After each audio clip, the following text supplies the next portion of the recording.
In this video, I want to give you more practical tips for getting gradient descent to work. The ideas in this video will center around the learning rate alpha. Concretely, here's the gradient descent update rule, and what I want to do in this video is tell you about what I think of as debugging and some tips for making sure that gradient descent is working correctly. And second, I want to tell you how to choose the learning rate alpha, or at least how I go about choosing it. Here's something that I often do to make sure that gradient descent is working correctly. The job of gradient descent is to find the value of theta for you that hopefully minimizes the cost function j of theta. What I often do is therefore plot the cost function j of theta as gradient descent runs. So the x-axis here is the number of iterations of gradient descent, and as gradient descent runs, you hopefully get a plot that maybe looks like this. Notice that the x-axis is number of iterations. Previously, we were looking at plots of j of theta where the x-axis, where the horizontal axis, was the parameter vector theta. But this is not what this is. Concretely, what this point is I'm going to run gradient descent for 100 iterations, and whatever value I get for theta after 100 iterations, I'm going to get some value theta after 100 iterations, and I'm going to evaluate the cost function j of theta for the value of theta I get after 100 iterations, and this vertical height is the value of j of theta for the value of theta I got after 100 iterations of gradient descent.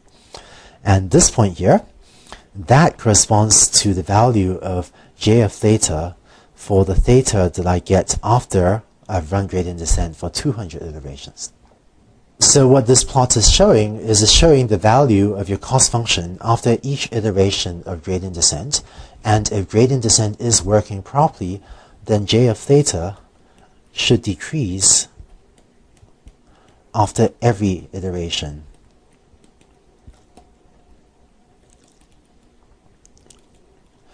And one useful thing that this sort of plot can tell you also is that if you look at the specific figure that I've drawn, it looks like by the time you've gotten out to maybe 300 iterations, between 300 and 400 iterations in this segment, it looks like j of theta hasn't gone down much more. So by the time you get to 400 iterations, it looks like this curve has flattened out here. And so way out here at 400 iterations, it looks like gradient descent has more or less converged because your cost function isn't going down much more.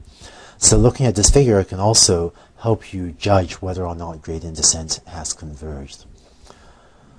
By the way, the number of iterations that gradient descent takes to converge for a particular application can vary a lot. So maybe for one application, gradient descent may converge after just 30 iterations. For a different application, gradient descent may take 3,000 iterations. For another algorithm, for another learning algorithm, it may take 3 million iterations. It turns out to be very difficult to tell in advance how many iterations gradient descent needs to converge, and is usually by plotting this sort of plot.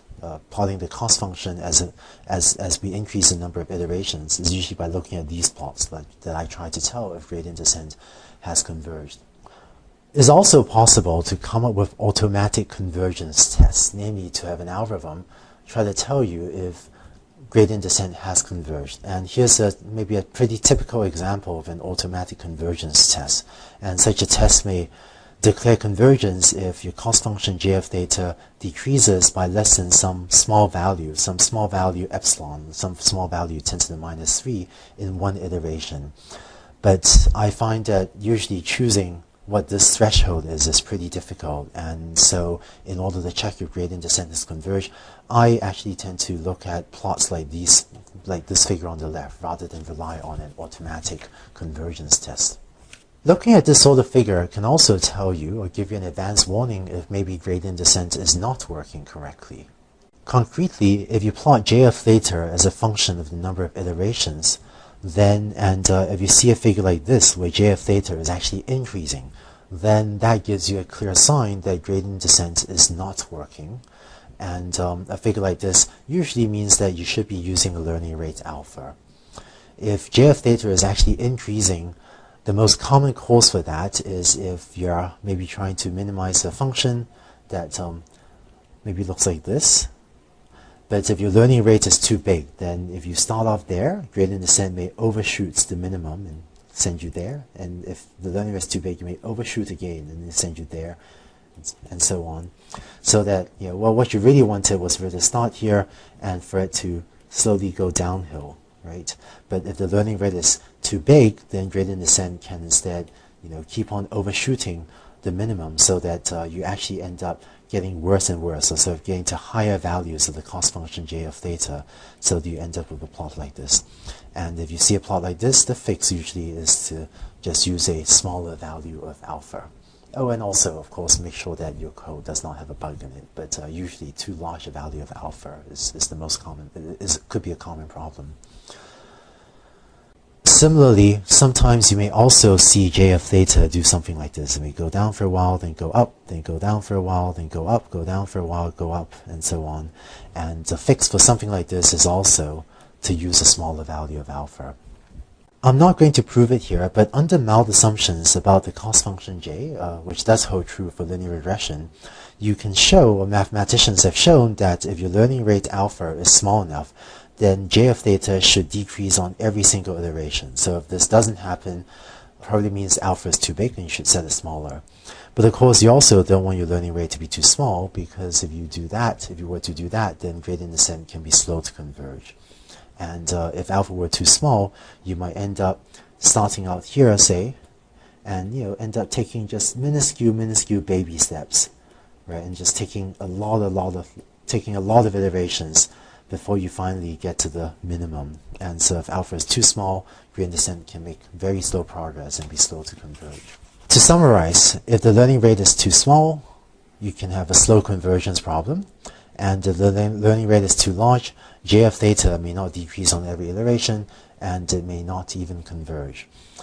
In some cases, if the learning rate is too large, slow convergence is also possible.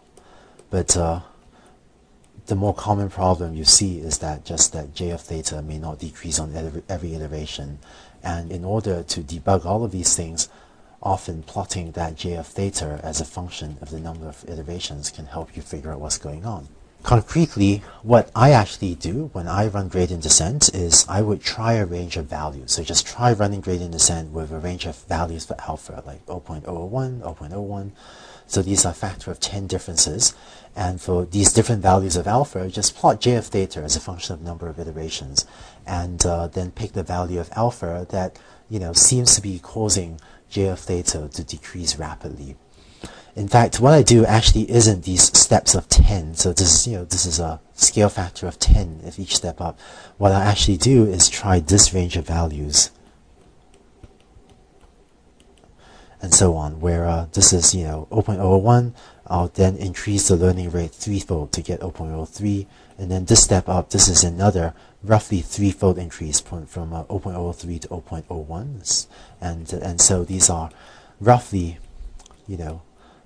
trying out gradient descent with each value I try being about 3x bigger than the previous value. So what I'll do is try a range of values until I've made sure that I found one value that's too small and make sure I found one value that's too large, and then I sort of try to pick the largest possible value or just something slightly smaller than the largest reasonable value that I found. And when I do that, usually this gives me a good learning rate for my problem. And if you do this too, hopefully you'll be able to choose a good learning rate for your implementation of gradient descent.